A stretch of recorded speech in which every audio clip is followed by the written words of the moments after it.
Hi எல்லோரும் எப்படி இருக்கீங்க? mombeautyarts பார்த்துட்ருக்க எல்லாருக்குமே வணக்கம். இன்றைக்கி வீடியோவில் நம்ம என்ன பார்க்க போகிறோம்னா ஸ்லைம் ஃபில்லிங் நோட் புக் வந்துட்டு எப்படி ரெடி பண்ணுறது அப்படின்றத வந்துட்டு பார்க்க போகிறோம். கண்டிப்பாக இந்த வீடியோ வந்துட்டு உங்களுக்கு டிஃப்ரெண்ட்டாக ரொம்பவே யூஸ்ஃபுல்லாக நல்லாயிருக்கும் பார்க்குறதுக்கே. கண்டிப்பாக வீடியோவை ஃபுல்லாக பார்த்துட்டு எப்படி இருந்துச்சு அப்படின்ற உங்களோட ஒப்பீனியனை சொல்லுங்கள். இந்த மாதிரி நிறைய யூஸ்ஃபுல்லான வீடியோஸ் நம்ம சேனலில் போஸ்ட் பண்ணியிருக்கேன். அந்த வீடியோஸ்லாம் உங்களுக்கு தொடர்ந்து பார்க்கணும் அப்படின்னா மறக்காமல் சேனலை சப்ஸ்கிரைப் பண்ணிவிட்டு அண்ட் பக்கத்தில் இருக்க அந்த பெல் ஐக்கானுமே வந்துட்டு ப்ரெஸ் பண்ணிக்கோங்க. ஏற்கனவே இந்த மாதிரி நோட் புக் எப்படி ரெடி பண்ணுறது அப்படின்ற வீடியோ வந்துட்டு போஸ்ட் பண்ணியிருக்கேன். ஸோ அதனால் இன்றைக்கி நான் அந்த நோட் புக்கை எப்படி ரெடி பண்ணுறது அப்படின்றத காமிக்க போகிறது கிடையாது. ஜஸ்ட் வெளியில் ஸ்லைம் ஃபில்லிங் நோட் புக்காக இதை எப்படி மாற்றுறது அப்படின்றத தான் காமிக்க போகிறேன். ஓகேங்களா? ஸோ வீடியோக்குள்ளே போயிடலாமா? உங்களுக்கு பிடிச்ச உங்களோட ஃபேவரட் நோட் புக் இல்லைன்னா உங்களோட ட்ராயிங் புக்கு, உங்களோட ஃபேவரட் நோட்ஸ்லாம் இருக்கும் இல்லையா, அந்த நோட் புக்கை எடுத்து இதே மாதிரி நீங்கள் ட்ரை பண்ணி பாருங்கள். ஃபர்ஸ்ட்டு அதோட ஃப்ரண்ட் பேஜில் அந்த நோட் புக்கோட அட்டை இருக்கும் இல்லையா, அந்த அட்டையில் வெளியிலேருந்து 3 சென்டிமீட்டருக்கு தள்ளி உள்ளுக்குள்ளே வந்துட்டு 4 டாட் வந்துட்டு கார்னர்ஸில் நான் வச்சுருக்கேன். அந்த 4 டாட்டும் ஜாயின் ஆகிற மாதிரி இப்படி லைன்ஸ் வந்துட்டு நம்ம ட்ரா பண்ணிக்கலாம். ஓகேங்களா? ட்ரா பண்ணினதை அப்படியே கட் பண்ணி வந்துட்டு எடுத்துக்க போகிறோம். கிட்டத்தட்ட ஒரு ஃபோட்டோ ஃப்ரேம் மாதிரி நமக்கு இருக்கும் பார்க்குறதுக்கு. இப்போ நல்ல ஒரு கட்டர் யூஸ் பண்ணி நான் அழகாக கட் பண்ணி இந்த மாதிரி வெளியில் எடுத்துக்கிறேன். இப்போ இந்த சென்டரில் இருக்க இந்த பீஸ் நமக்கு தேவைப்படாது. வெளியில் எடுத்தாச்சா, இதை நம்ம அப்படியே ஓரமாக வந்துட்டு வச்சுக்கலாங்க. இதுக்கு உள்ளே வைக்கிறதுக்காக நம்ம இப்போது ஸ்லைம் ஃபில்லிங் கவரை எப்படி ரெடி பண்ணுறது அப்படின்றத பார்த்துடலாம். அதுக்கு நான் ஒரு கவர் வந்துட்டு எடுத்துருக்கேன். கலர் பேப்பர், ஃபோம் ஷீட்டு இதெல்லாம் வாங்கினோம் அப்படின்னா அது ஒரு கவர் பண்ணி வந்துட்டு ஒரு கவர் தருவாங்க இல்லையா, அந்த கவர் தான் வந்துட்டு நான் எடுத்திருக்கேன். சரிங்களா? அந்த கவரை இந்த நோட் புக்கு மேலே நம்ம இந்த மாதிரி வச்சுக்கலாம். வச்சுட்டு நம்ம ஃபர்ஸ்ட் வந்துட்டு மார்க் பண்ணிக்க போகிறோம். எப்படி மார்க் பண்ணணும் அப்படின்னு பார்த்தீங்கன்னா, நீங்கள் எடுக்கிற நோட் புக்கோட உள்புறமாக இந்த மாதிரி 1 சென்டிமீட்டர் கேப் தள்ளி வந்துட்டு நீங்கள் லைன் வந்துட்டு ட்ரா பண்ணிக்கோங்க. உங்களுக்கு நேரடியாக பார்க்குறதுக்கு நல்லாவே புரியும் பாருங்களேன். இதே மாதிரி 4 சைடுமே வந்துட்டு நான் லைன் ட்ரா பண்ணிக்கிறேன். நான் லாஸ்ட் வரைக்கும் சொல்கிற ஒவ்வொரு டிப்ஸுமே வந்துட்டு ஃபாலோ பண்ணி இதே மாதிரி ரெடி பண்ணி பாருங்கள். ரொம்ப சூப்பர்பாக நல்ல ரிசல்ட்டோட இந்த நோட் புக் வந்துட்டு நம்ம ரெடி பண்ணலாம். இப்போ பாருங்கள், 4 சைடும் நான் லைன் வந்துட்டு ட்ரா பண்ணிட்டேன்னா, இப்போது இந்த லைன் ட்ரா பண்ணியிருக்கிறத நம்ம அப்படியே கட் பண்ணி வந்துட்டு எடுத்துக்க போகிறோம். அதாவது இந்த கவரை நம்ம கட் பண்ணி எடுத்துக்க போகிறோம். இப்போது கட் பண்ணி எடுத்ததுக்கப்புறமா நமக்கு பார்க்கும்போது 2 ஷீட் வந்துட்டு கிடைக்கும். அதாவது மேலே ஒரு ஷீட் இருக்கும், கீழே ஒரு ஷீட் இருக்கும் இல்லையா. ஸோ இந்த மாதிரி 2 ஷீட் கிடைக்கும் இல்லையா. இந்த 2ஐயும் இந்த மாதிரி ஒன்றா வச்சு நம்ம 3 இடத்துல வந்துட்டு பேஸ்ட் பண்ணிக்க போகிறோம். ஓகேங்களா? எந்த 3 இடம் அப்படின்னு பார்த்தீங்கன்னா, இங்கே, இங்கே அண்ட் இங்கே, இந்த 3 இடத்துல நம்ம பேஸ்ட் பண்ணிக்க போகிறோம். இது பேஸ்ட் பண்ணுறதுக்கு நிறைய மெத்தட் இருக்குங்க. ஹீட் பண்ணலாம், மெழுகுவத்தி யூஸ் பண்ணிக்கலாம், லைட்டர் யூஸ் பண்ணிக்கலாம், இல்லைன்னா ஹேர் ஸ்ட்ரைட்னர், அதுக்கப்புறம் அயன் பாக்ஸு, எது வேணுனாலும் நான் வந்துட்டு யூஸ் பண்ணி பேஸ்ட் பண்ணிக்கலாம். பட் குட்டீஸ் எல்லோரும் ட்ரை பண்ணணும் இல்லையா. ஸோ அதுக்காக என்ன பண்ண போகிறேன்னா, டேப் வந்துட்டு எடுத்திருக்கேன்.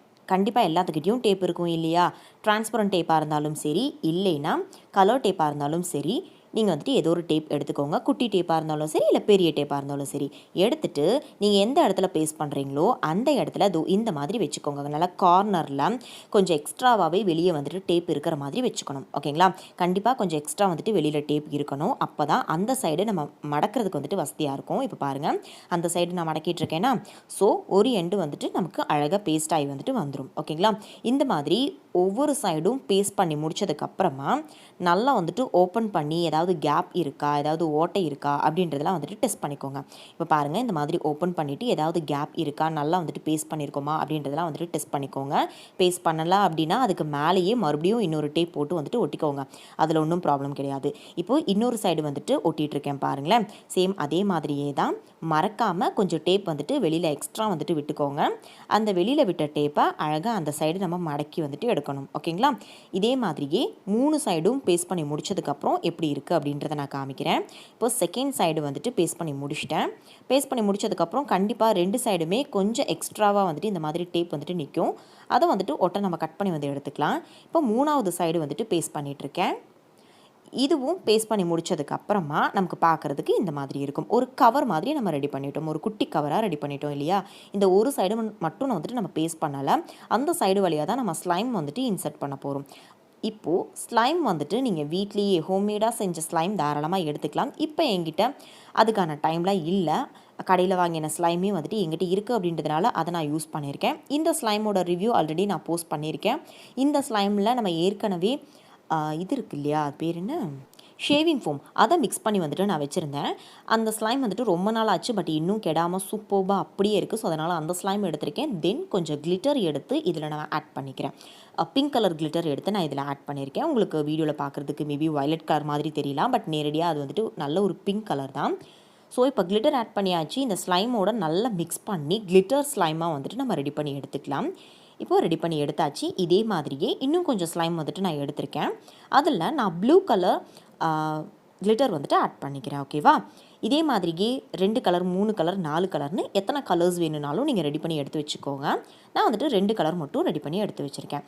இதுக்கப்புறமா இந்த கவருக்குள்ளே நம்ம ஸ்லைம் வந்துட்டு உள்ளுக்குள்ளே போட்டுக்க போகிறோம். ஃபர்ஸ்ட் இந்த பிங்க் ஸ்லைமை நான் கொஞ்சம் வந்துட்டு எடுத்துக்கிறேன். ஒரு அரைவாசி மட்டும் வந்துட்டு நான் எடுத்துக்கிறேன். எடுத்துகிட்டு இந்த கவருக்குள்ளே வந்துட்டு போட்டுக்கிறேன். எனக்கு இந்த கவருக்குள்ளே போடும்போது கொஞ்சம் வந்து கஷ்டமாக இருந்த மாதிரி ஒரு ஃபீல் இருந்தது. ஓகேங்களா? அதையும் நான் சொல்லிடுறேன். சரியா? மைனஸும் சொல்லணும் இல்லையா? ஸோ அதனால் சொல்கிறேன். கையில் வந்துட்டு ஒட்டிகிட்டே இருந்ததா, ஸோ அதனால் உள்ளுக்குள்ளே போடுறதுக்கு கொஞ்சம் வந்துட்டு சிரமமாக இருந்தது.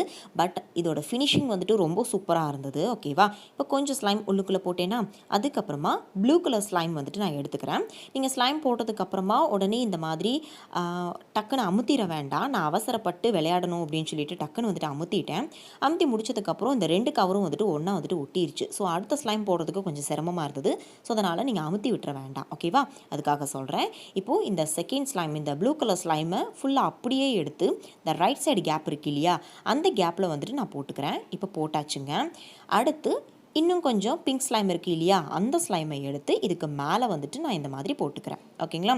போட்டு முடிச்சதுக்கப்புறமா நீங்கள் வந்துட்டு ப்ரெஸ் பண்ணுறதுனா வந்துட்டு ப்ரெஸ் பண்ணிக்கோங்க. ஓகேவா? இப்போ ப்ரெஸ் பண்ணிக்கலாம்.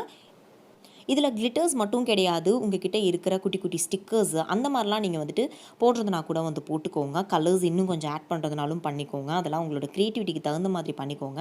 இப்போது இந்த நோட் புக்கோட இந்த உள்புறமாக வச்சு வந்துட்டு நம்ம பார்க்கலாம். இன்னும் கொஞ்சம் ஸ்லைம் வேணுமா, மிக்ஸ் பண்ணணுமா அப்படின்றதெல்லாம் வந்துட்டு டெஸ்ட் பண்ணிவிட்டு இப்போ எனக்கு வந்துட்டு கரெக்டாக இருந்தது. ஸோ அதனால் இந்த ஓப்பன் ஆகிருக்கிற இந்த ஸ்பேஸையுமே வந்துட்டு நம்ம அப்ளை கவர் பண்ண மாதிரியே வந்து பேஸ்ட் பண்ணிக்க போகிறோம். ஓகேங்களா? அதே மாதிரியே தான் டேப் யூஸ் பண்ணி நல்லா வந்துட்டு பேஸ்ட் பண்ணிக்கலாம். இந்த மாதிரி நல்லா பேஸ்ட் பண்ணி முடிச்சதுக்கப்புறம் 4 சைடுமே ஸ்லைம் வந்துட்டு லீக் ஆகுதா, ஏதாவது ஸ்லைம் வெளியில் வருதா அப்படின்றதெல்லாம் வந்துட்டு இந்த மாதிரி அமுத்தி பார்த்து வந்துட்டு டெஸ்ட் பண்ணிக்கோங்க. கண்டிப்பாக டெஸ்ட் பண்ணி முடிச்சதுக்கப்புறமா தான் இந்த நோட் புக்கில் நம்ம ஒட்டணும். இப்போ 4 கார்னர்லேயும் நான் ஃபெவிபாண்ட் அப்ளை பண்ணிவிட்டு இந்த நோட்டோட உள்புறமாக இந்த மாதிரி நம்ம ஒட்டிக்கலாம். ஓகேங்களா? இப்போ ஒட்டியாச்சா? இப்போ அவ்வளோதான், நம்மளோட ஸ்லைம் ஃபில்டு நோட் புக் வந்துட்டு ரொம்ப சூப்பர்பாக ரெடி ஆகிடுச்சு. மெயினாக இது விளையாடுறதுக்கு எந்த மாதிரி நல்லா இருந்தது அப்படின்னு பார்த்தீங்கன்னா, 4 கார்னரில் இருந்தும் இந்த மாதிரி அமுத்தும் போதும் அந்த ஸ்லைம் எல்லாமே வந்துட்டு சென்டரில் வந்து நிற்கும். அண்ட் இந்த மாதிரி சென்டரில் இருந்து அமுத்தும் போது அந்த கீழே இருக்கிற அந்த ஒயிட் கலர் வந்துட்டு அப்படி நமக்கு தெரியும். ஓகேங்களா? ஸோ அதனால் 3 ஸ்லைம் கலர் வந்துட்டு மிக்ஸ் ஆன மாதிரியான ஒரு ஃபீல் வந்துட்டு எனக்கு இருந்தது. ஆக்சுவலாக நம்ம 2 தானே கலந்து வச்சுருக்கோம். பிங்க் அண்ட் ப்ளூ கலர் மட்டும் தானே வந்துட்டு கலந்துருக்கும். பட் அந்த மாதிரி அமுத்தும் போது கீழே இருக்க அந்த ஒயிட் கலர் பேப்பரோட கலருமே வந்துட்டு நமக்கு தெரியுது. ஸோ அதுவுமே வந்துட்டு பார்க்குறதுக்கு ரொம்ப அழகாக இருந்தது. இந்த மாதிரி உங்களுக்கு புரியும்னு நினைக்கிறேன். பொதுவாகவே நமக்கு ஸ்லைம் வந்துட்டு தொட்டு பார்த்து விளையாடுறதுக்கு ரொம்ப பிடிக்கும். இந்த மாதிரி நோட் புக்கில் இருந்தால் எப்படி இருக்கும்? ரொம்ப சூப்பர்பாக இருக்கும்ல. இப்போது இந்த வெளியில் இருக்க இந்த ஏரியாவில் கொஞ்சம் வந்துட்டு காலியாக இருந்த மாதிரி இருந்தது. ஸோ அதனால் ஸ்கெட்ச் பென் யூஸ் பண்ணி இந்த மாதிரி குட்டி குட்டி ஸ்டார்ஸ் வந்துட்டு நான் வரைஞ்சிக்கிறேன். ஏன் ஸ்டார் வரைஞ்சேன் அப்படின்னு பார்த்தீங்கன்னா, அந்த ஸ்லைமில் ஏற்கனவே குட்டி குட்டி ஸ்டார்ஸ் வந்துட்டு இருக்குங்க. ஓகேங்களா? ஸ்லைமே வந்துட்டு நான் வாங்கும்போதே அந்த மாதிரி ஸ்டார்ஸ் வந்துட்டு இருந்தது. ஸோ அதனால் வெளியிலுமே வந்துட்டு ஸ்டார் டிசைன் இருந்தால் நல்லாயிருக்கும்னு தோணுச்சு. ஸோ அதனால் ஸ்டார் டிசைன் வந்துட்டு நான் போட்டிருக்கேன். ஓகேங்களா? நீங்கள் அந்த ஸ்லைம்குள்ளே என்னெல்லாம் வந்துட்டு ஆட் பண்ணுறீங்களோ அதுக்கு தகுந்த மாதிரி வெளியில் வந்துட்டு டிசைன் பண்ணிக்கோங்க. அது வந்து உங்கள் இஷ்டம்தான். ஸோ அவ்வளோதான், இந்த வீடியோ வந்துட்டு கம்ப்ளீட் ஆகுது. இந்த வீடியோ எப்படி இருந்தது, உங்களுக்கு பிடிச்சிருந்ததா இல்லையா, யூஸ்ஃபுல்லாக இருக்கா இல்லையா அப்படின்றதெல்லாம் வந்துட்டு சொல்லுங்கள். இந்த வீடியோ பிடிச்சிருந்ததுன்னா மறக்காமல் சேனலை சப்ஸ்கிரைப் பண்ணுங்கள். தேங்க்யூ. Take care. பை.